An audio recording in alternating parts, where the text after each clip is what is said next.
We begin with the starting lineup presented by Citi with the breaking news this afternoon of Alex Rodriguez's retirement.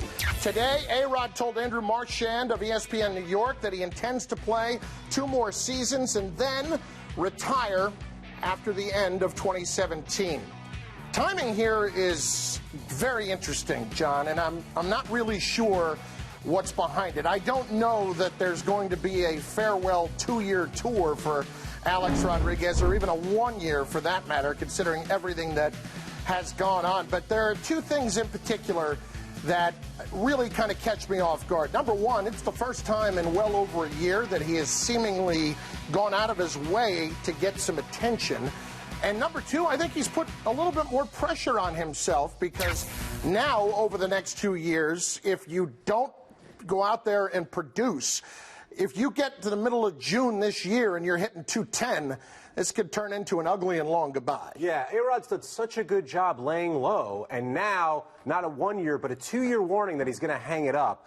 It reminds me of the TV show Lost, when they told us like a couple seasons beforehand, we're going to end this thing soon, and then kind of took a victory lap at the end. But ultimately you needed a satisfying ending, and that's what has to happen with A-Rod. Maybe you take 1 year to prepare everybody, and then the second year is when you run the circuit. But the thing he's up against is Derek Jeter recently retired, and we don't know how that went. Every ballpark, accolades everywhere, hailed as the greatest Yankee, deservedly so.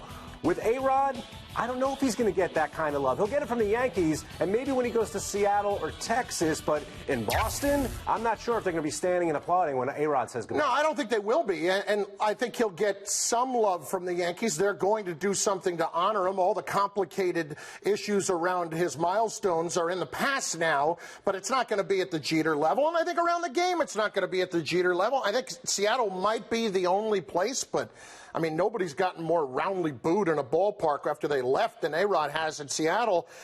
This is really going to lead to an interesting couple of years for Alex, though, because after the fact, John, he's going to have the most complicated legacy in baseball history. I agree. I mean, he's going to have over 700 home runs. The thing I wonder if people are going to remember is his early years in Seattle, when clearly he established himself as the greatest hitting shortstop of all time, but then had some issues in Texas. We all know about the issues here. Do you remember him like a Bonds and a Clemens, or do you remember him more as the player he was when he first came up? I think he has positioned himself somewhere in between, and that's based solely on how he's handled himself over the last year. But for Alex, considering all that, considering how well he has rehabilitated his image, I'm shocked that he would do this. I would think that he would do this very quietly and maybe very subtly after it was over, or maybe a couple of days in advance of the end of the season. The announcement seems like something the old A-Rod would do. So now we're going to have to see how that plays out.